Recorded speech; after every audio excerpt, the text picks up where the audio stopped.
दोस्तों आज हम बात करेंगे संविधान सभा का। तो दोस्तों मैंने पिछली वीडियो में आपको बताया था कि संविधान सभा का गठन किसने किया था। तो दोस्तों अगर आपने पिछली वीडियो नहीं देखी है तो प्लीज़ जाकर आप पहले वो वीडियो देख लीजिए और बाद में इस वीडियो को देखिए। तो दोस्तों यहाँ पर हम बात कर रहे हैं संविधान सभा का। जो संविधान सभा का गठन हुआ था वो हुआ था 2 सितंबर 1946 को। 2 सितंबर 1946 को गठन होने के बाद में जब पहला सत्र यहाँ पर शुरू होता है, पहला सत्र यहाँ पर पहली बैठक जो हुई थी वो 9 दिसंबर 1946 को यहाँ पर हुई थी। जब पहली बैठक 9 दिसंबर 1946 को हुई थी तो यहाँ पर प्रथम अध्यक्ष थे वो डॉक्टर सच्चिदानंद सिन्हा को बनाया गया था। डॉक्टर सच्चिदानंद सिन्हा को केवल अस्थायी अध्यक्ष के रूप में ही नियुक्त किया गया था और इन्हें 11 तारीख को हटा दिया गया। 11 दिसंबर 1946 को डॉक्टर राजेंद्र प्रसाद को यहाँ पर स्थायी अध्यक्ष के रूप में नियुक्त किया गया और जो उपाध्यक्ष थे, उपाध्यक्ष के रूप में H.C. मुखर्जी, हरेंद्र कुमार मुखर्जी को यहाँ पर उपाध्यक्ष के रूप में नियुक्त किया गया। जो हरेंद्र कुमार मुखर्जी थे दोस्तों, ये थे बंगाल के ईसाई नेता। ये बंगाल के ईसाई नेता के रूप में काम कर रहे थे और बाद में इन्हें उपाध्यक्ष के रूप में संविधान सभा के उपाध्यक्ष के रूप में नियुक्त कर लिया गया। और जो दोस्तों संवैधानिक सलाहकार थे, जो संवैधानिक सलाहकार थे दोस्तों वो थे B.N. राव, बेनेगल नरसिम्हा राव। दोस्तों जो बेनेगल नरसिम्हा राव थे ये थे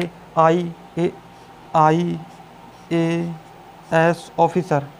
दोस्तों जो बेनेगल नरसिम्हा राव थे वो IAS ऑफिसर थे और दोस्तों इन्हें अनेकों भाषाओं का ज्ञान था, इसीलिए इन्हें संवैधानिक सलाहकार के रूप में नियुक्त किया गया क्योंकि इन्हें अनेकों भाषाओं का ज्ञान था और ये IAS ऑफिसर थे। और अनेकों भाषाओं के कारण हमें अपने राष्ट्र के और जो राष्ट्र के हर एक राज्य में अलग अलग भाषा बोली जाती है, वहाँ पर भी वहाँ की परिस्थितियों को देखकर ये संविधान के निर्माण में सलाह को दे सकते थे।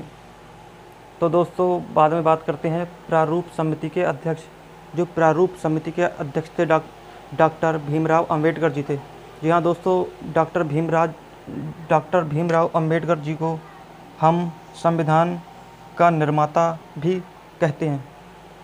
जी हाँ दोस्तों, इन्होंने संविधान का जो प्रारूप था उसके ऊपर काम किया और हमारे इतने अच्छे संविधान, जो हमारा सबसे प्यारा संविधान है, उसका निर्माण कराया डॉक्टर भीमराव अंबेडकर जी ने। उस समय जब संविधान सभा की पहली बैठक चल रही थी तो उस समय जो लोकसभा स्पीकर थे वो थे GB मावलंकर, मतलब कि गणेश वासुदेव मावलंकर।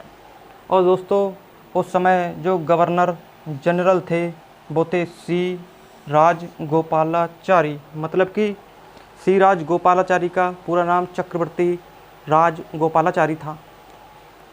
और दोस्तों इस समय जो PM थे, भारत के जो PM थे वो थे जवाहरलाल नेहरू।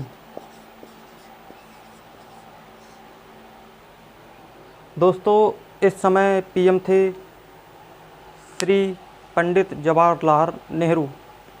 और दोस्तों इससे रिलेटेड जो क्वेश्चन है आपके एग्ज़ाम में काफ़ी सारे क्वेश्चन आते हैं।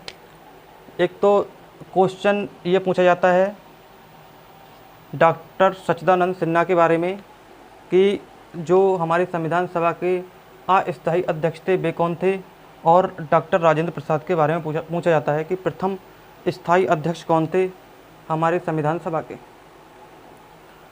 और दोस्तों आपको ये याद रखना है डॉक्टर भीमराव अंबेडकर जी को, डॉक्टर जो भीमराव अंबेडकर थे वो थे हमारे संविधान निर्माता और प्रारूप समिति के अध्यक्ष। दोस्तों संविधान के बारे में कुछ और भी तथ्य हैं जो मैं आपको बताना चाहता हूँ। 18 जुलाई 1947 को भारत स्वतंत्रता अधिनियम पास हुआ ब्रिटिश सरकार द्वारा। 18 जुलाई को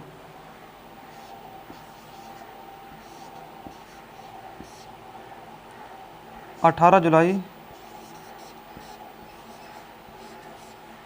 भारत स्वतंत्रता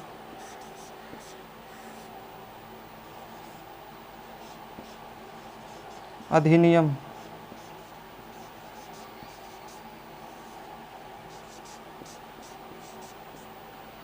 18 जुलाई 1947 को 18 जुलाई 1947 को भारत स्वतंत्रता अधिनियम पास हुआ था दोस्तों ब्रिटिश संसद में।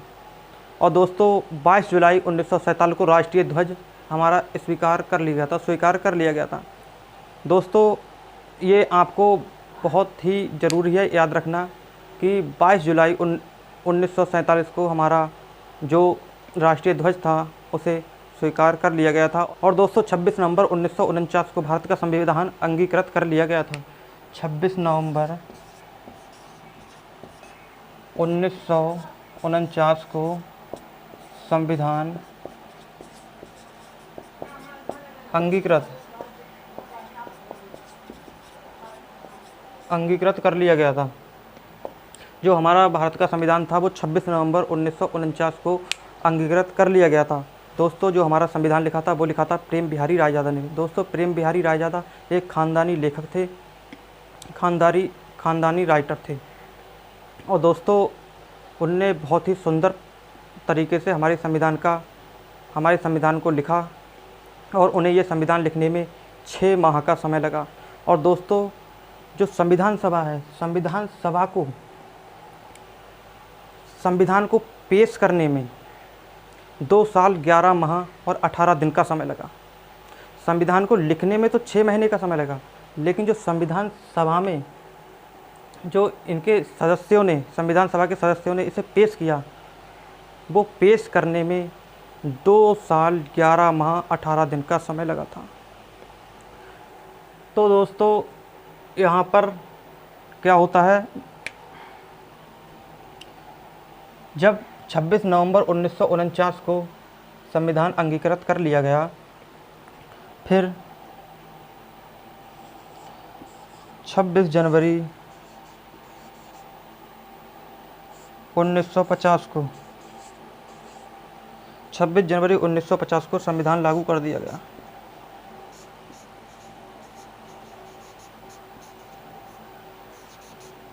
संविधान लागू कर दिया गया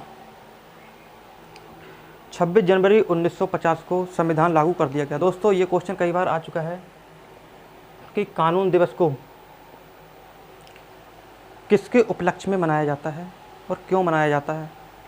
तो 26 नवंबर 1949 को संविधान अंगीकृत करने के लिए हम संविधान डे के रूप में मनाते हैं या कॉन्स्टिट्यूशन डे के रूप में मनाते हैं।